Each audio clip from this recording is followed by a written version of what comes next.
Hopefully we should be able to complete this chapter. This is a chapter about what happens to Kapila Muni and his mother and his father. After the entire episode where we were taught what is to be done by Kapila Muni, he has given a discourse on how to reach God in the last chapter. Now in this chapter we are going to learn about how devotion plays a role in Devahuti's life, and then how Kapila Muni leaves them and goes. So this is a very interesting chapter on devotion. So we will try to finish this chapter as much as possible today. So let us begin. So we are doing Srimad Bhagavatam, Canto 3, Part 2. This is Chapter 33, Activities of Kapila. Sri Maitreya said, "Thus Devahuti, the mother of Lord Kapila, and the wife of Kardama Muni, became freed from all ignorance concerning devotional service and the knowledge. She offered her obeisance unto the Lord, the author of the basic principles of Sankhya system of philosophy, which is the background of liberation, and she satisfied him with the following verse of prayers." So here you will find that Kapila Muni has completed his discourse to his mother, and after finishing whatever that he had to say to his mother about realization and the way how we have to look at spiritual, she is now thanking him by praying to him. She realizes who he is. He is none other than Sri Krishna himself. So in this verse, she is just about to start her praises. Devahuti said, "Brahma is said to be unborn because he takes birth from the lotus flower, which grows from your abdomen while you lie in the ocean of the bottom of the universe. But even Brahma simply meditated upon you, whose body is the source of unlimited universe. My dear Lord, although personally you have nothing to do, you have distributed your energies in the interaction of the material modes of nature, and for that reason, the creation, maintenance and dissolution of the cosmic manifestation takes place. My dear Lord, you are self-determined and are self and the supreme divine and all living entities, for all living entities. For them you created this material manifestation, and although you are one, your diverse energies can act multifariously. This is inconceivable to us." So she is praising the Lord, and she is telling him that nobody in this planet Earth can actually understand your glories and the different manifestations that you have taken place. Now in the initial stages, when he was lying on the ocean of milk, and he was on the process of creating this world, from a stalk, a lotus came out from his navel, and on top of the lotus, Brahmaji was sitting, who is his son, you can say. And from there onwards, the creation of the world has started. So it is inconceivable to almost all of us how this whole thing works. As the Supreme God, you have taken birth from my abdomen. Oh my Lord, how is it possible for the Supreme One, who has in his body, who has in his belly all the cosmic manifestation? The answer is that it is possible, for at the end of the millennium, you lie down on a leaf of banyan tree, and just like a small baby, you lick the toe of your lotus foot. My dear Lord, you have assumed the body in order to diminish the sinful activities of the fallen and to enrich their knowledge in devotion and liberation. Since these sinful people are dependent in your direction, by your own will you will assume incarnations as a boar and other forms. Similarly, you have appeared in order to distribute transcendental knowledge to your dependents. To say nothing of the spiritual advancement of persons who see the Supreme Person face to face. Even a person born in a family of dog eaters immediately becomes eligible to perform Vedic sacrifices if he once utters the holy name of the Supreme Divine, or chants about him, hears about his pastimes, offers him obeisance, or even remembers him.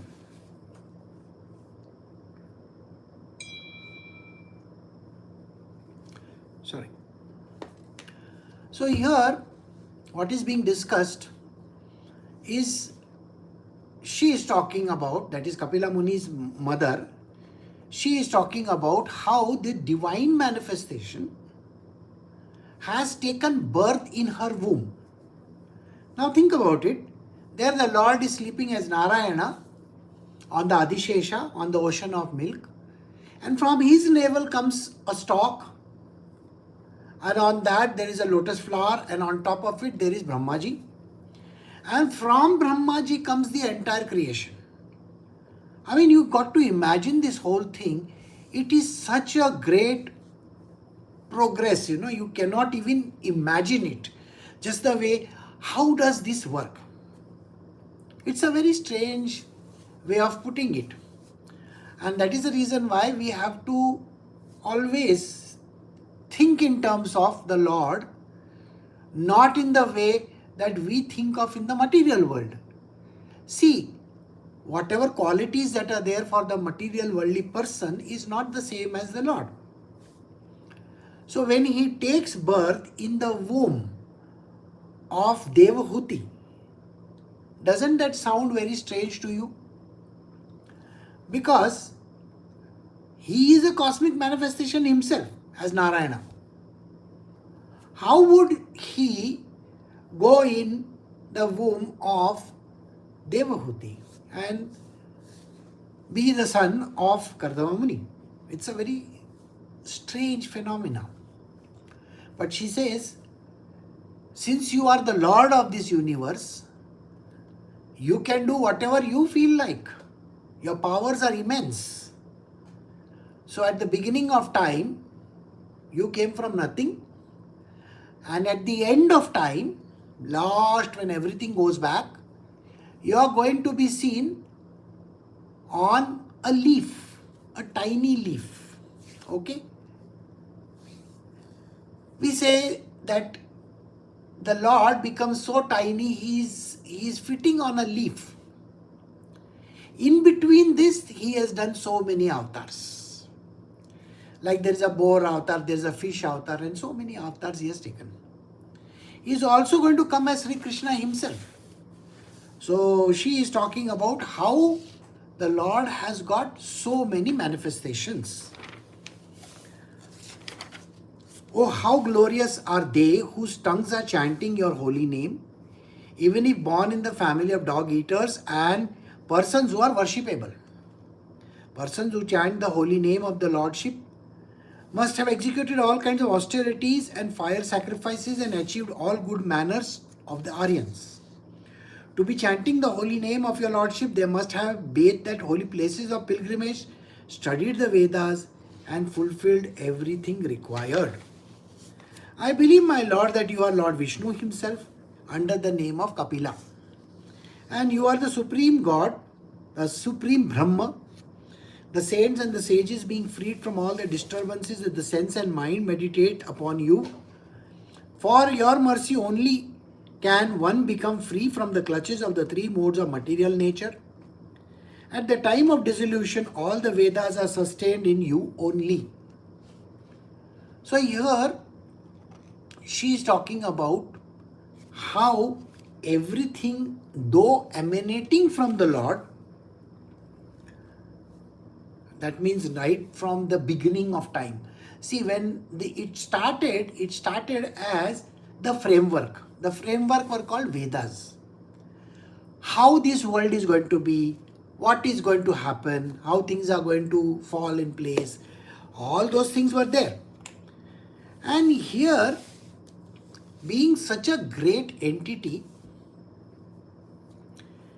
can be accessed by even a person, an ordinary, this is a dog eater. Dog eater doesn't mean dog eater as such. It only means somebody who is a very, very low person, a very person who is not so much in the hierarchy of things. Maybe a poor person, that kind. So even he can come to you. And he can access you by just taking your name. And then there are those people who take your name consistently. See, if you look at yourself and think about it, how many times in a day would you take the name of the Lord? Right? Hardly. Because as a material worldly person, you have too many other things to do. You are constantly inundated by work. You have to do something or the other in the material world. And there are things which are beyond your control, isn't it? So you will find that then there are those people whose job is to take his name constantly. So there may be people who may be, a panditjis or something like that.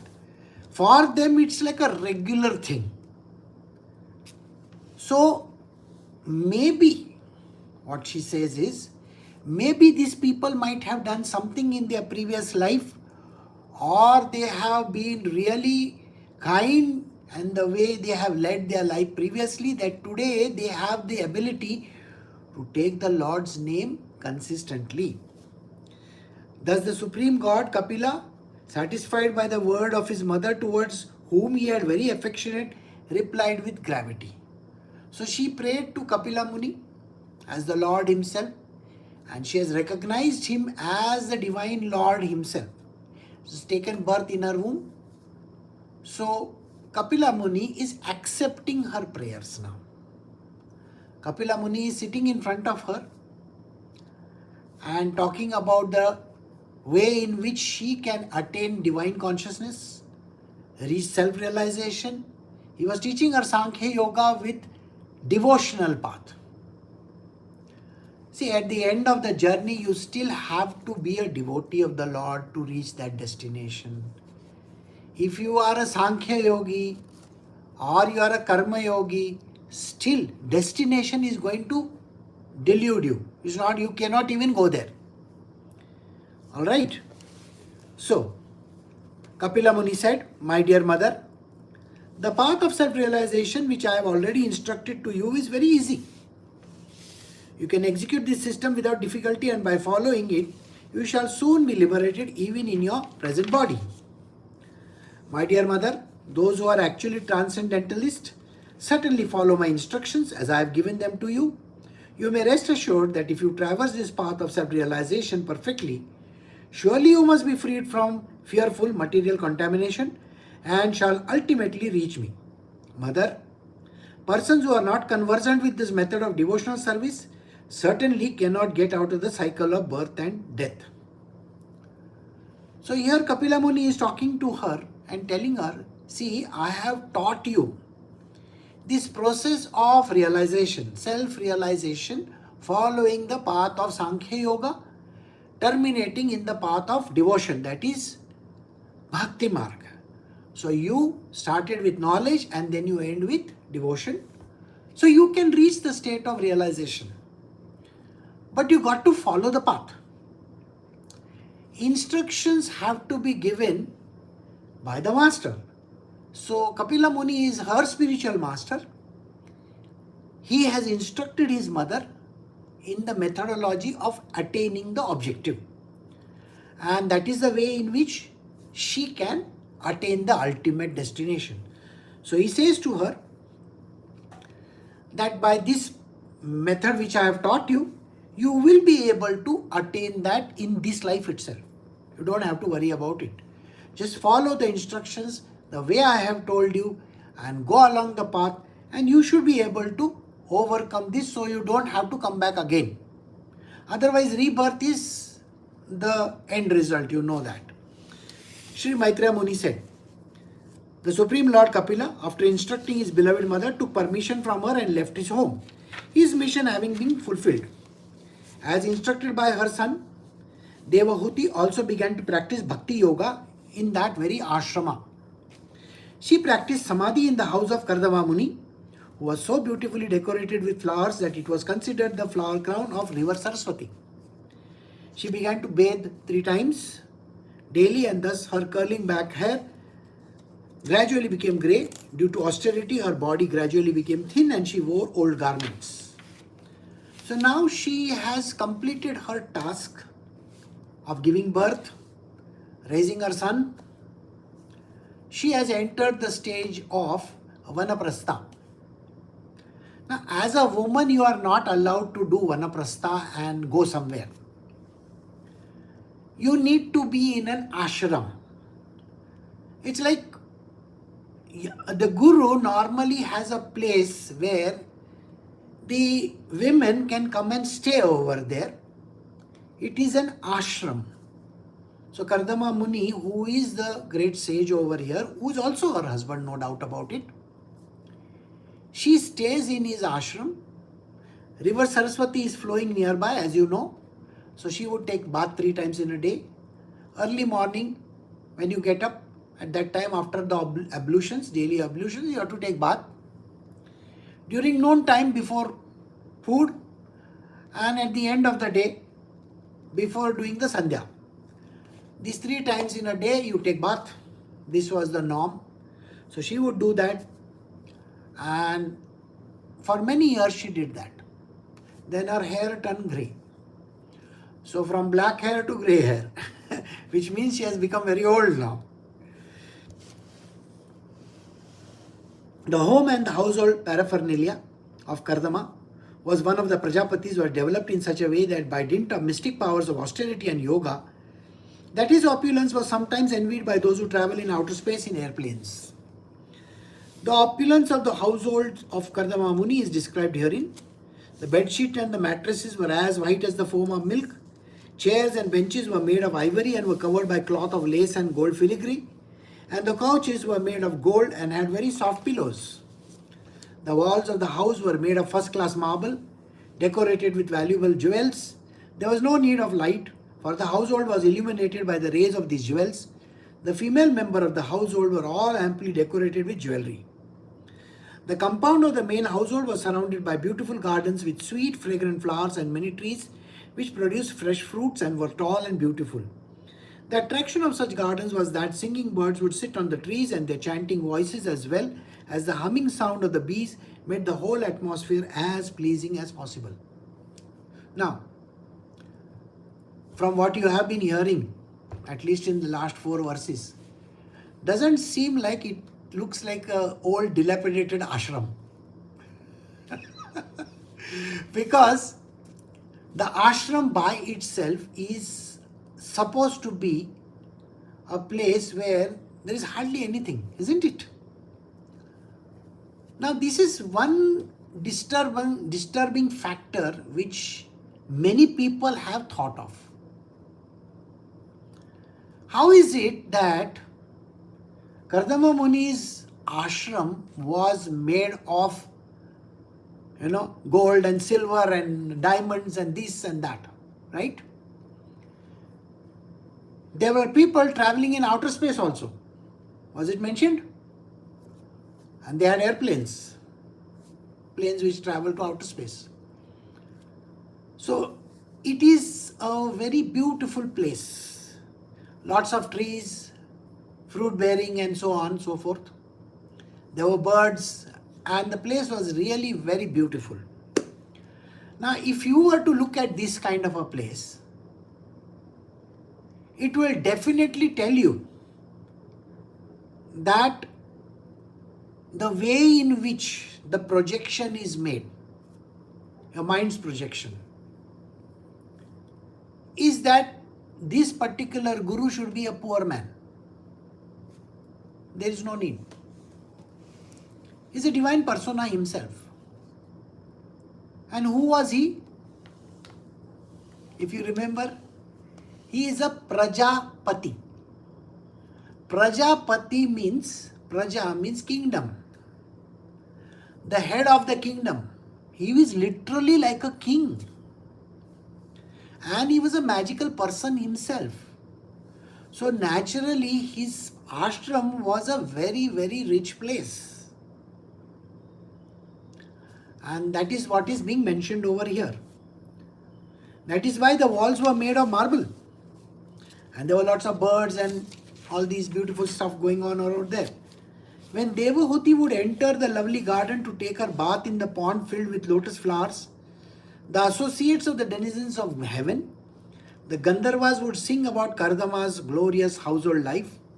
Her great husband Kardama gave her all protection at all times. Although her position was unique from all points of view, Saintly Devahuti, in spite of all the possessions which were envied even by the ladies of the heavenly planets, gave up all such comforts. She was only sorry that her great son was separated from her. Now here, the understanding is that Devahuti would have enjoyed with her husband, isn't it? But no, in the world of spiritual, every person who is a spiritual person has a very simple principle to follow, and that is of detachment. Nothing should touch the person. No richness, no wealth, nothing in this world should touch him. This person should be devoid of everything. So you will find that those who come in the world of spiritual, even if they are the king or prince, the prince Siddharth lived like a monk, isn't it? His name was Gautam Buddha. So your job, if you are in the world of spiritual, is to live the life like a mendicant. Even if you are staying in a household where there is so much of opulence and you are a kingly person, your whole household is full of luxurious things. And that is very, very important. There should be no attachment to any object, no desire whatsoever. An individual should never desire anything. Nothing. Person should not be bothered. They can be living in a palace. Remember this. They can be living in a palace. Now, you may be amazed to know that there was a kutia, a small hut, was built by Shivaji Maharaj to his Guru. And you may think that, oh, it's a hut. No, it was not a hut. It was called a hut.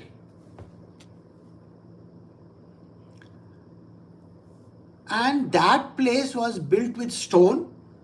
There was a mandir. And it had a beautiful, like we say, Rajawada, a small palace-like a thing. You can still go and see it if you wish to. Today it is there. Every day, Shivaji Maharaj would have provided money and paraphernalia, whatever other things, to his Guru. And the Guru would feed hundreds of people every day. Last, when I visited that place, it was a very strange sight. An entire school, children from school had come over there. There were hundreds of children. All of them were standing in queue for the meal. So there is a place where they serve the meal. Now, that queue was so large that I just thought, that I will not be able to stand in the queue for such a long time because the sun was quite high. And it was on top of the mountain. We had climbed the mountain over there. Now, what happened was very strange. Nobody goes hungry. Remember this. Nobody goes hungry. So when I was walking down that lane, there was another ashram of another Guru. I entered that place and I was very happy to get a darshan of that place where this great sage had done his tapasya. First I did Samartha Ramdas's place, then I came to this place and I was just talking to the person who was, near the counter over there. I bought one book from them, one pothi. And I said, there's a big queue over there. I wish I can eat food over here. He says, oh, that's not a problem. Come with me. Just across to where I was standing, there was a place where we could have the same meal served over there. And we were able to get that meal. So normally it so happens that when there is an ashram of a guru, meals are served. Free. Most of them are free. So here in this case, it was such a wonderful scene. The Guru himself may not be eating all those things. But feeding people is so very important. So when we were on the process of creating this Gurukul, I told Rajma, I said, you know what? We have to feed at least 100 people a day. Free, just like that. And that is my dream also. I would like to do this in the future. These are people who can come over there, have a meal and go away. So when you serve this, it really helps the world. So anyway, an ashram is normally a place where you take ashraya. Ashraya means refuge. You get refuge over there. You either get a place to, cool yourself down, eat some food, and then you can go. So, although her position was unique, I think we finished it. She's a little bit sorry for her son going away. I think I'll do that line again so you get an idea. Although her position was unique from all points of view, saintly Devahuti, in spite of her possessions, which were envied even by the ladies of the heavenly planets, gave up all such comfort. She is only sorry that her great son had separated from her. Devahuti's husband had already left home and had accepted the order of life. Then her only son Kapila left home. Although she knew all the truths of life and death, and although her heart was cleansed of all dirt, she was very aggrieved at the loss of her son, just as a cow is affected when the calf dies. O Vidura, thus always meditating upon her son, the Supreme Lord Kapil Dev, she very soon became unattached to her nicely decorated home. Her husband, Kardama Muni, was actually following the Dharma. See, what is the Dharma say? The Dharma says that from the age of 40 to 60 or 45 to 65, whatever that is acceptable, a person should become what is called as a Vanaprastha. That means he should be slowly giving up by the time he is 40, 45. He should slowly give up on his daily worldly affairs and take up the role of a patriarch as a man and look after that place and be very saintly. And by the time he comes to the age of 60, 65 or whatever, his job is to go away. It is called sannyas ashram. See, a woman will stay over there, but a man is supposed to go away. The idea is sannyas ashram means complete renunciation. You can't even stay there. This is what it is. Today we don't have jungles and we don't have these kind of, watering holes and all that. So it is better to stay in a detached manner away from people. Completely surrounded by maybe greenery or something like that. Not involved in the material worldly life. So as a sannyas ashram, that is what you got to do. So Kardama Muni had given up that kind of a life and he had gone away. So Devahuti is over there. She has also reached a stage where she has completely stopped caring for her own self and become completely lost in the God and doing whatever chores that are there around her, and living that final stages of her life. Thereafter, having heard the great eagerness, all details of her son, the eternally smiling Krishna. Devahuti began to meditate constantly upon the Vishnu form of the Supreme Lord. She did so with serious engagement in devotional service because she was strong in renunciation. She accepted only the necessities of her body. She became saturated in knowledge due to realization of the absolute truth. Her heart became purified. She became fully absorbed in meditation upon the Supreme Lord, and all misgivings due to the mode of the material nature disappeared. So this is a time when she had to give up everything, and she understood that whatever the Lord had taught her, that Kapila Muni has taught her, she was following it to the T. She lived a life which is full of detachment, completely cut off from the world, and completely lost in devotional path. Always meditating upon the God, her mind became completely engaged in the Supreme Lord. She automatically realized the knowledge of impersonal Brahma. As the Brahma realized soul, she was freed from the designs of the materialistic concept of life. Thus all material pangs disappeared and she attained transcendental bliss. So in her case, she became a Brahmanyani. Remember, her son was Brahmanyani himself. And being a Brahmanyani, his job was to ensure that, pass on the knowledge to her mother.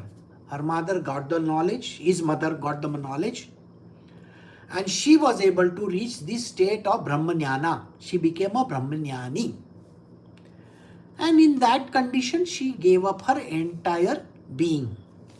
Situated in eternal trance and freed from illusion, impelled by the modes of material nature, she forgot her material body just as one forgets the different bodies in a dream. Her body was taken care of by the spiritual damsels created by her husband Kardama, and since she had no material anxiety at that time, her body did not become thin. She appeared just like a fire surrounded by smoke. When you are such a pure human being, when you have reached the state of enlightenment, the body also smells beautiful. You will find that if you come in connect with the divine, their body gives a very beautiful smell. They look younger in age. They have got a lot of energy also. Their body is taken care by the divine forces of nature. And that is the reason why they look like that. The body doesn't become thin. See, you might have seen some of these yogis, their body becomes thin and decapitated, and all their hands are very gnarly and all that. This doesn't happen. Those people have not reached any stage in their life. No, they have not. A person who is truly an enlightened person looks very bright with a glow behind them. You have seen, some of the places where they show a great Muni is sitting over there with a glow, his face is glowing, he looks younger by age, almost literally like a young person. So her body, Kapila Muni's mother's body, Devahuti, became like that. And she was taken care of. Because she was always absorbed in the thought of the Supreme Lord, she was not aware that her hair was sometimes loose or her garments were disarrayed.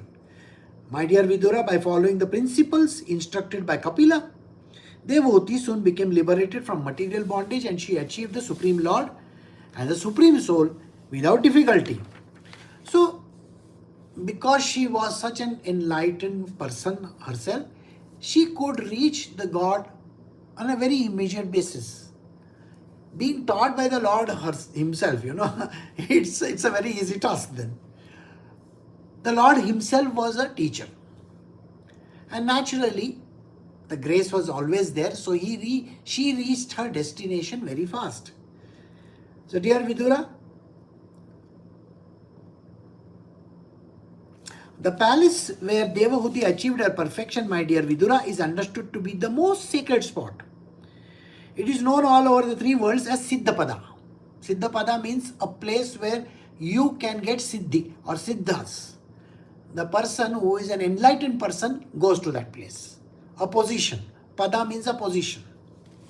Siddha means perfection or purity or enlightened kind of a thing. Dear Vidura, the material elements of the body having melted into the water are now flowing river, which is the most sacred of all rivers. Anyone who bathes in that river also attains perfection, and therefore all the persons who desire perfection go bathe there. My dear Vidura, the great sage Kapila, the personality of God had left his father's hermitage with the permission of his mother and went towards the northeast.